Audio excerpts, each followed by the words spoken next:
so great to see you, and I cannot wait to see what God has in store for us today. This month, we're talking all about responsibility. We're finding out how we can put it into practice each and every day. Responsibility is showing that you can be trusted with what is expected of you. When we live with responsibility, we can start to see the world the way God sees it.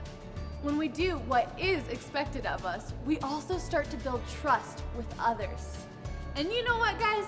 I trust that you guys are ready for today's challenge and our board game, Steamboat Kids Island. So I'm gonna hand it over to the guys.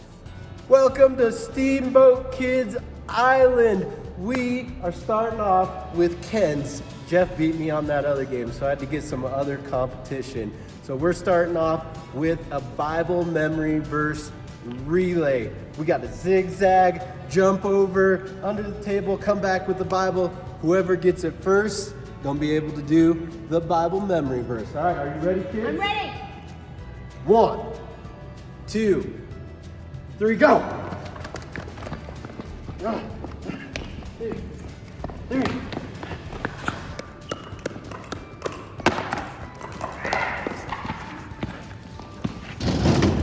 Oh.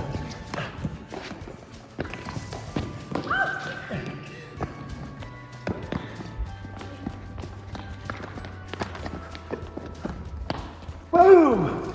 Winner! Good job, though. Whew. All right, good job, Kens. Now that we've finished the relay, we are ready for our Bible memory verse. What is it? I got it right here. It's Luke 16:10. And it says, suppose you can be trusted with something very little, then you can also be trusted with something very large.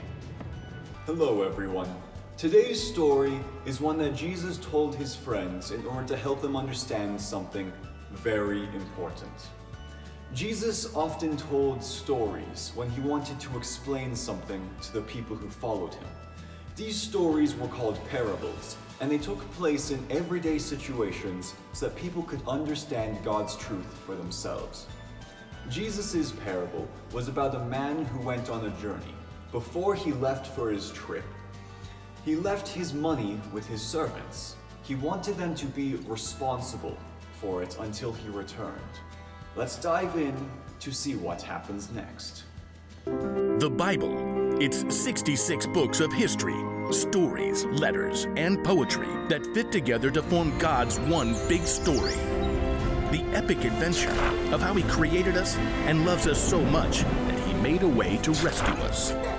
As we travel through the Bible, from Genesis to Revelation, we discover people who met God and found their lives changed forever.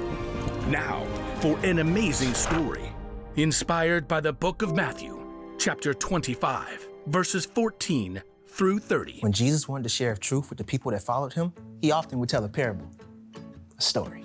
Here is what the kingdom of heaven will be like. These parables used everyday situations to help people think and understand God's truth for themselves. One day in Jerusalem, Jesus wanted to share a story with his followers. If he told that same story today, it might sound something like this. There once was a man who created the world's most amazing energy bar. Just one bite and I feel like I could leap tall buildings in a single bound. What is even in these? If I told you, I'd have to leave you stranded on top of Mount Everest. The man did such a good job of selling the energy bars, he soon became wealthy. Then one day, he got on a Zoom call with 3 of his top employees. Zane, Ren, Murray. Yes, sir. Right here. Murray! Says he's here. I don't hear him. Start your audio, Murray. Oh, hey, I was finishing the movie. I've called you together for an important purpose. I'm going offline. You're what? Completely screen-free. I'm going to travel the world for a while. Hike Everest, cross the Sahara, dive down to the Mariana Trench, miles beneath the ocean, all fueled by my energy bar, of course. Dude, that is far out. Literally. The rich man had carefully studied his employees and knew what they can handle. While I'm gone, I'm leaving you in charge of my money. Zane, I'm sending you an encrypted key to access my gold account with 5,000 credits. Oh, excellent. Ren, Here's an encrypted key to access my silver account with 2,000 credits. I'm on it. Murray, check your inbox for an encrypted key to my bronze account with 1,000 credits. That's it. That's it. I'm going off the grid. Immediately, Zane accessed the money from the gold account and put that money to work. He hired scientists and designers to create a suction shoe that would keep a rock climber from falling. I call it the fly shoe. The fly shoe sold as nearly as fast as the energy bar. Zane soon made his money back, and more. Ren, meanwhile, made excellent use of the money in the silver account. What does every adventurer need besides fuel and shoes? A friend. So Ren invented a robotic hamster that could travel anywhere an explorer can go, from the highest of mountains to the deepest ocean trench. Soon, robotic adventure hamsters sold as fast as toilet papers. So that left only Murray, who sat looking at the bronze account on his computer screen. Only 1,000? It's like he expects me to mess it up. Well, I'll show him. Ha! So Murray took the money out in coins and stashed them in a giant bag. Then late one night, dug a hole in his backyard, stashed the bag inside, and covered it right back up. Great. Now all I have to do is go back inside and watch Netflix. After a very long time, the rich man returned from the wilds. Ah, electricity, internet. I have returned to the grid. Please accept my meeting invite. Zane and Ren hopped on the call immediately. Murray took a little longer. Start your audio, Murray. Oh yeah, there it is. I'm excited to see how you've handled my money. Zane? Through sales of the fly shoe, I've added 5,000 more credits to your gold account. Well done, good and faithful employee. You've been faithful with a few things. I will put you in charge of many things. Come and share my happiness. Now, Ren. My adorable traveling robotic hamsters have earned 2,000 more credits for your silver account. Well done, good and faithful employee. You have been faithful with a few things. I will put you in charge of many things. Come and share my happiness. So, Murray. Yeah, hold on. Murray reached down and held up a muddy sack. He spilled the coins across the desk. How much is that? 1,000 credits. That's what I gave you. Yeah. Yeah, well, I knew you're a tough businessman. You make money even where you haven't worked for it. I didn't want you getting mad, so I just buried the money. See? It's all safe. Murray offered a weak smile, but instead of smiling back, the rich man went red in the face. You lazy man. If you knew I can make money even when I haven't worked for it, you should have at least kept my money in the bank where it would have earned a little bit. Sure. The rich man turned to his personal assistant and ordered. Take Murray's credits and give them to Zane, who already has 10,000 credits. Oh, and take Murray off my payroll immediately. The message of Jesus' story was clear.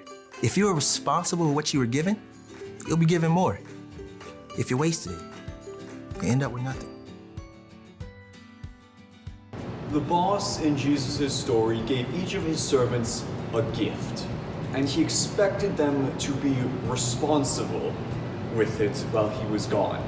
It didn't matter how much or how little each servant had been given. What mattered is what they did with it. That's what we need to remember today.